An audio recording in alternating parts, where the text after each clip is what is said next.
Poux de tête, morpion, poux de corps. Définition. Les infections transmises par les poux affectent depuis toujours les hommes. On distingue 3 espèces de poux. Poux de tête, Pediculi humanus capiti. Morpion, Phtyrus pubis. Poux de corps, Pediculi humanus corpori. À nos latitudes, les poux de tête sont très répandus, il s'agit de parasites humains non transmis par les animaux. Les poux font partie du genre des insectes. Ils se logent dans toutes les zones pileuses du corps et se nourrissent du sang de l'hôte. Ils s'adaptent à la couleur de cheveux de l'hôte et sont donc très difficilement détectables. Les lentes, se trouvent à environ un demi-centimètre de la racine des cheveux et y sont fixées. Les larves sortent déjà après une semaine. La durée de vie d'un poux s'élève à 30 jours en moyenne. Les enfants fréquentant des écoles ou des jardins d'enfants sont particulièrement menacés, possibilité de contact. En règle générale, les lentes blanches, qui sont fixées à plus d'un cm du cuir chevelu, ne sont plus contagieuses, surtout si un traitement a déjà été effectué. Les morpions sont plus petits que les poux de tête et se logent avant tout dans les poils drus, poils du pubis, région axillaire, poils de la poitrine, coiffure rasta, et éventuellement dans les sourcils ou les cils. La pédiculose, contamination par les poux, est une maladie à déclaration obligatoire, conformément à la loi de protection contre les infections. Cause. Important, contrairement à l'idée reçue, la présence de poux n'est pas nécessairement liée à une mauvaise hygiène, ces insectes se logent également dans les poils et cheveux propres. Par contre, le risque des pédiculoses est fortement accru en cas de mauvaise hygiène. La transmission s'effectue par contact corporel étroit, contact des cheveux /poils. Les poux peuvent également se transmettre de façon indirecte par des objets qui ont été en contact avec des cheveux infectés, peignes, brosses, linge de lit, chapeaux, jouets, vêtements, etc. Les morpions peuvent également être transmis lors des rapports sexuels. Troubles, symptômes. Poux de tête. Après un premier contact avec des poux de tête, des démangeaisons et des chatouillements au niveau du cuir chevelu et de la peau sont ressentis au bout de 4 à 6 semaines. Les piqûres des poux de tête, environ toutes les 2-3 h, et plus précisément les enzymes salivaires provoquent de fortes démangeaisons, engendrant rougeur et vésicule. Les localisations favorites sont, derrière les oreilles, ainsi qu'au niveau de l'occiput et de la nuque. En cas de pédiculose importante, les cheveux peuvent se coller les uns aux autres et un eczéma peut se manifester. Le fait de se gratter constamment permet aux bactéries de s'implanter, ce qui déclenche des surinfections. On observe parfois un gonflement des ganglions lymphatiques. Contrairement aux poux de corps, les poux de tête ne sont pas des vecteurs d'infection. Morpions. Les morpions provoquent également de fortes démangeaisons. De petits hématomes se forment souvent au point de piqûre.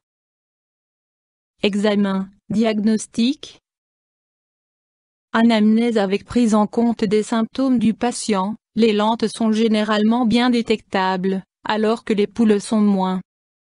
Il est possible d'inspecter systématiquement les cheveux au moyen d'une loupe ou d'un peigne à lente. On peut reconnaître les petits points de piqûre sur le cuir chevelu. On peut également pencher la tête vers l'avant au-dessus d'une feuille blanche. En peignant les cheveux, des poux peuvent tomber. Peigne à lente, il permet de détecter mèche par mèche des poux après le lavage des cheveux et l'application d'un baume de soin. Option thérapeutique. Le traitement devrait être débuté immédiatement après le constat d'une pédiculose. Il est essentiel d'informer les personnes et les institutions avec lesquelles le patient a été en contact. Pour éviter toute propagation, les personnes qui ont été en contact avec le sujet atteint devraient faire l'objet d'un contrôle et d'un traitement, le cas échéant. Dans un grand nombre d'écoles suisses, des personnes spécifiquement formées s'occupent de l'encadrement, du contrôle et de la prévention de la pédiculose. Les mesures de prévention et des conseils sur le traitement correct sont enseignés aux parents. Traitement par des shampoings et lotions insecticides, pédiculicides. Shampoing ou lotion insecticide, ces produits ne devraient pas être utilisés à titre préventif car il pourrait éventuellement en résulter une résistance contre le principe actif.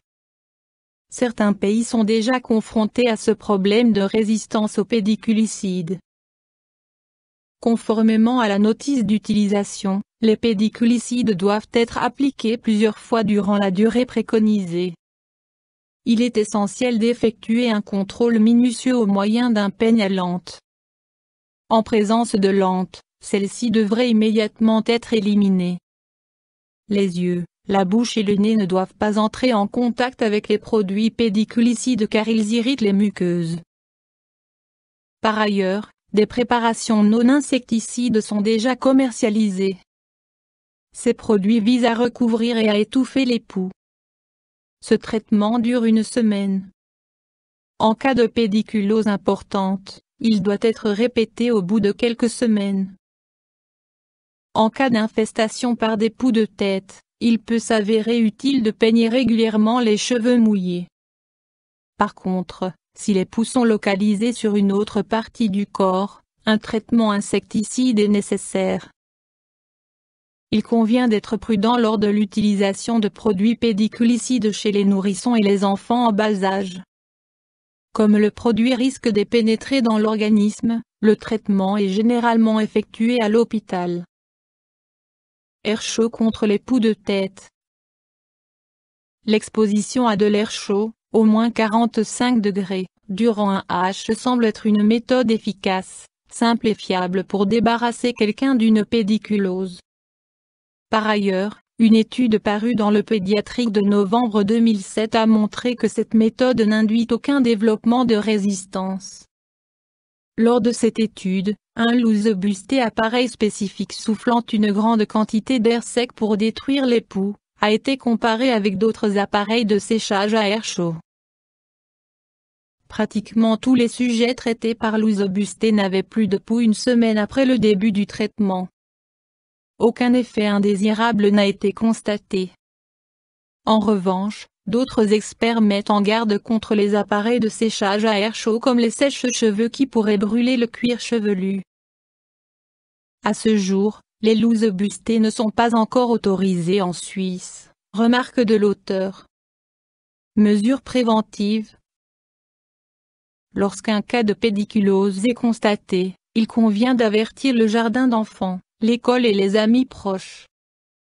C'est le seul moyen d'endiguer la propagation. En tout cas, il n'y a aucune raison d'avoir honte, d'autant plus qu'il est généralement impossible de savoir d'où la pédiculose provient. YouTube Dr Alabé